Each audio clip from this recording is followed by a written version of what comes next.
Terima kasih Anda masih bersama kami. Bagi Anda yang baru saja bergabung, kami hadirkan kembali 3 berita utama hari ini. Bangunan sekolah memprihatinkan, atap 6 kelas SD negeri di Kabupaten Semarang berlubang. Sebuah mobil listrik tabrak kaca lobi dan restoran hotel di Klaten. Bikin geram, ibu-ibu di Desa Purwahamba, Kabupaten Tegal gerbek rumah seorang perempuan.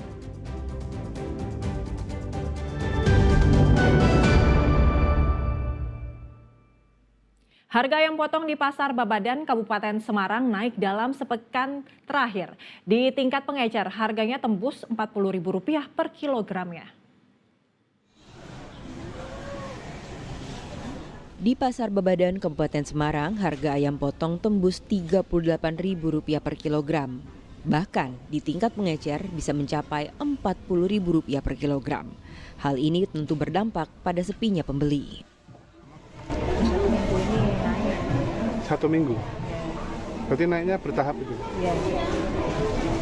Kalau untuk pengaruh ke penjualan nggak, Bu? Jadi sepi atau berkurang ya? Kenaikan dalam sepekan terakhir diduga dipicu karena kenaikan harga pakan ternak. Namun penyebab pastinya belum diketahui. Seharusnya harga normal dari ayam potong di kisaran Rp32.000 per kilogram. Yulianto melaporkan dari Kabupaten Semarang.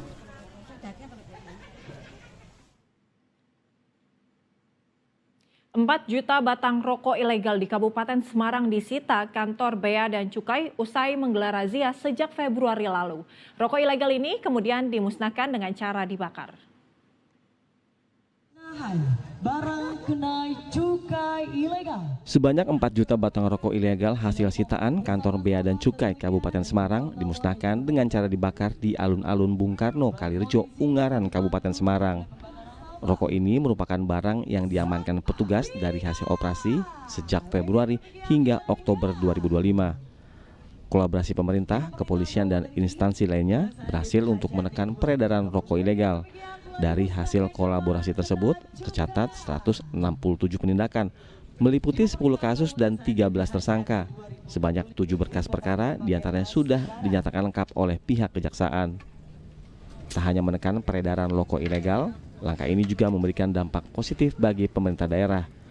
Tahun ini Kabupaten Semarang menerima dana bagi hasil cukai, hasil tembakau atau DBHC-HT sebesar Rp18 miliar dengan 40% dialokasikan untuk pengawasan dan penegakan hukum. Kita menjalankan penindakan periode kita ya, dari Januari sampai Oktober itu kita sudah menghasilkan sekitar 167 penindakan.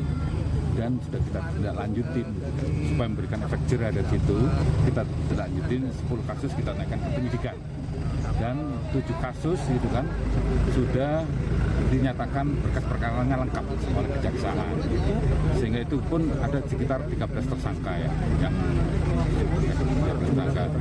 Daerah mendapatkan dana DBHC-HT, dana bagi hasil cukai tembakau tahun 2025 ini ada sekitar 18 miliar, dan sekitar 40% ini dipakai dalam rangka untuk operasi rokok ilegal di Kota Semarang.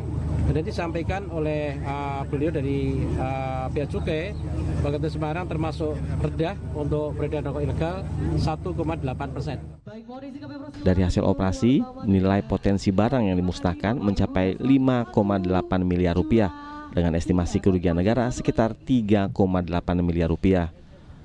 Selain itu, langkah ini tak hanya menjaga stabilitas ekonomi daerah, namun juga untuk mendorong kesadaran masyarakat untuk mendukung produk legal dan berizin. Yulianto melaporkan dari Kabupaten Semarang. Ratusan warga mengepung rumah seorang perempuan di Desa Purwahamba, Kabupaten Tegal. Penggerebekan itu diawali dari kasus rekaman panggilan video seks yang sudah tersebar.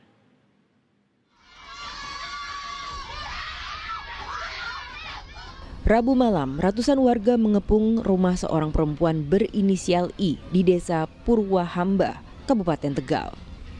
Mereka mengusir I karena tindakannya dinilai meresahkan. Kasus ini berawal dari rekaman panggilan video seks oleh I dan A yang merupakan warga setempat yang tengah bekerja di Korea. Saat itu, I melaporkan istri A karena menyebarkan video dirinya. Kasus itu pun akhirnya diselesaikan di kantor polisi. Namun, I seolah tak puas. Ia kembali mengancam istri A sampai meminta sejumlah uang. Hal itulah yang memicu amarah warga. Perkara sebetulnya sudah sampai Polres dan sudah diselesaikan. Kemudian muncul permasalahan berikutnya ya, antara kedua belah pihak ini, antara inisial I dan inisial A. Akhirnya warga merasa terganggu, khususnya para ibu-ibu ya, termasuk semua warga yang ada di Desa Blubuk, Pedukuhan Blubuk tersebut mengusir inisial I ini untuk keluar dari kampungnya karena membuat resah. I yang sempat dihakimi warga kini dirawat di rumah sakit. Kasus ini masih dalam penyelidikan Polsek Suradadi. Kuncoro Wijayanto melaporkan dari Kabupaten Tegal. 4 pengedar dan bandar narkotika antar Kabupaten Banyumas ditangkap polisi. Dari penangkapan ini, polisi menyita sebanyak 60 paket sabu-sabu seberat 21 gram serta pil ekstasi.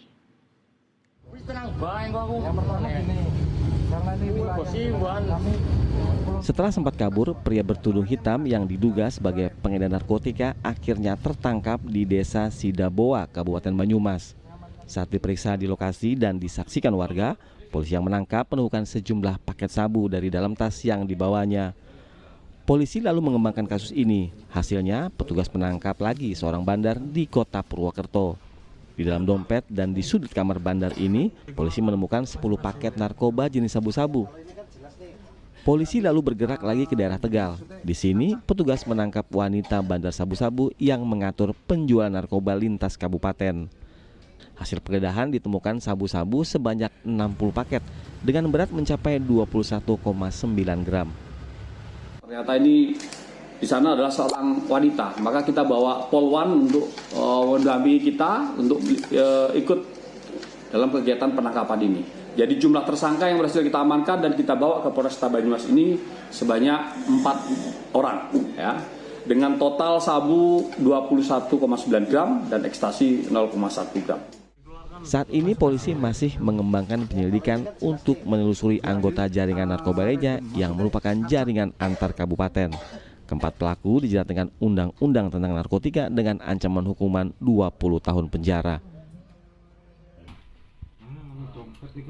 Mardianto melaporkan dari Banyumas.